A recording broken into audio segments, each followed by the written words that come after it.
मलीर जे केतिरनि ई सरकारी स्कूलनि में उस्तादनि जी भर्तियुनि दौरान शदीद बदइंतज़ामी ऐं मनपसंद माण्हुनि जी मुक़ररी सबबि तालीमी इदारा ख़ाली ऐं वीरान बणिजी विया आहिनि। उन हवाले सां मक़ामी उस्तादनि स्कूल मैनेजमेंट कंपनी SMC तरफ़ां केतिरनि ई दरख़्वास्तुनि बावजूदि इंतिज़ामिया तरफ़ां अञा ताईं को बि मौसर क़दम न खंयो वियो आहे। प्रोहिबिशन पीरियड दौरान कुझु उस्तादनि जूं पोस्टिंगूं झेली रिपोर्टनि ऐं ज़ाती पसंदगी जे बुनियाद ते कयूं पियूं वञनि। ख़ासि तौर ते मलीर, गडाप ऐं घग्गर जे केतिरनि ई स्कूलनि खे ताला लॻल आहिनि।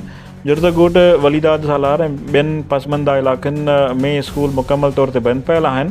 मक़ामी रवासनि ऐं अहिल इल्म जो चवणु आहे त मनपसंद उस्तादनि खे अॻी उस्तादनि जी घणाई वारनि इलाइक़नि में मुक़ररु कयो पियो वञे, जिते ज़रूरतमंद ऐं पसमंदा इलाइक़नि जा स्कूल उस्तादनि खां ख़ाली आहिनि। ज़रिए जो चवणु आहे त प्रोहिबिशन पीरियड दौरान 100 खां वधीक उस्ताद ॿाहिरि इलाइक़नि मां मलीर में हाणे मुक़ररु कया विया आहिनि, जंहिं सबबि मक़ामी शागिर्दनि ऐं मजमूई तालीमी निज़ाम खे सख़्तु नुक़सानु पहुची रहियो आहे।